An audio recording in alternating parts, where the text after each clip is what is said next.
Ronaldo is getting paid $380 per minute, $23,000 an hour, and more than $500,000 per day. This is all, of course, since moving to Saudi Arabia. Since the move, experts are handing it to Saudi as it's helping position them amongst the top. And now, Saudi Arabia is to host the men's 2034 World Cup. But Saudi Arabia is accused of sports washing. It's becoming a growing concern, especially in the context of Saudi Arabia's recent investments in major sporting events and teams. But what exactly is sports washing and why is it so controversial? Sports washing is essentially the act of using sports to improve a country's reputation or deflect attention from its negative image. It involves investing heavily in sports, hosting high-profile events, and acquiring prominent teams, all in an effort to project a positive global image. Under its crown prince, Mohammed bin Salman, Saudi Arabia has emerged as a prime example of sports washing because the kingdom has poured billions of dollars into sports, acquiring stakes in English Premier League club Newcastle United, launching the Live Golf Invitational Series,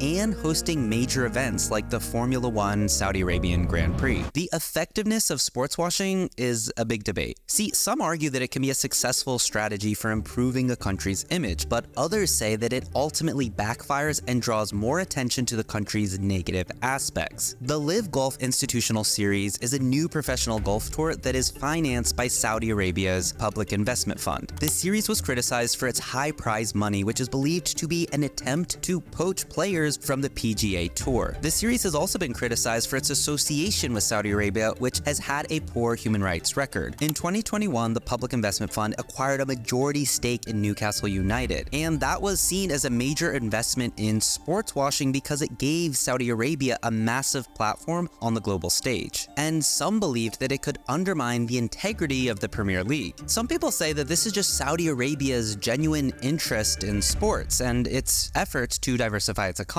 But others are more skeptical. They argue that these moves are a calculated attempt to whitewash the country's human rights record, which includes restrictions on women's rights, the imprisonment of political dissidents, and the brutal murder of journalist Jamal Khashoggi. Critics of sports washing argue that it allows countries like Saudi to escape accountability for their actions. By associating them with the glamour and the excitement of sports, these countries can effectively distract attention from the problematic practices and instead project a modern image and sense of progress that may not be entirely accurate. But you can accuse Saudi of sports washing all you want and they might not even care. See, the Crown Prince told Fox News, "Well, if sport washing gonna increase my GDP by 1%, and then I will continue doing sport washing." But the implications of sports washing is far beyond the realm of sports. It has the potential to undermine the integrity of sports organizations, change public trust in institutions, and even normalize human rights abuses. When countries with questionable records are allowed to use sports as a public relations tool, that sends a message that anything goes, even if it means turning a blind eye to serious human rights violations. And in the case of Saudi, sports washing has already had a positive impact on sports. Just look at the Live Golf International Series. While it divided the professional golf world, some players were attracted by the lucrative prize money. Similarly, the acquisition of Newcastle United has sparked protests among fans who fear that the club's new owners will use their wealth to influence the sport and undermine its integrity. Now, sports washing is not a new phenomenon, and Saudi Arabia is far from the only country to engage in this. Throughout history, many nations have used sports as a tool to improve their image and deflect attention from controversial practices. The 2008 Beijing Olympics were widely seen as an opportunity for China to showcase its economic progress and growing global influence. But the event was full of controversies surrounding China's human rights record, including its treatment of Tibetans and its crackdown on political dissidents. Second, the 2014 Sochi Olympics were another example of a country trying to use sports to project a positive image. However, Russia's annexation of Crimea just weeks before the Games cast a shadow over the event and raised concerns about the country's respect for international law. And then, of course, there was Qatar. Qatar's hosting of the 2022 FIFA World Cup has been full of controversy from the start, with allegations of corruption in the bidding process and concerns about the country's treatment of migrant workers. And even Azerbaijan and the European Games. Azerbaijan hosted the inaugural European Games in 2015, hoping to boost its international profile and attract tourism. But the event was criticized for being used to whitewash the country's human rights abuses, including its crackdown on journalists and political activists. But back to Saudi and his crown prince. Not only does he not care that you call it sports washing, he says he'll continue to do it. I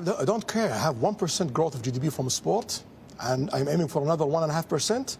Call it whatever you want. We're going to get that 1.5%. So ultimately, this is economic growth, and it's helping to diversify its economy away from oil. He basically says, yeah, call it whatever you want, but I'm going to keep doing it. And so he does. Now, Saudi's modernization is not just headlines. I've now visited twice, and I'll be posting videos inside of Saudi Arabia to try and figure out if it can live up to its hype of its multi-billion-dollar ideas. So make sure you subscribe to this channel so you don't miss any of those videos. And let me know in the comments, is sports washing such a bad thing? Should it be called out for what it is? Should it be regulated? Or is it all just part of the game?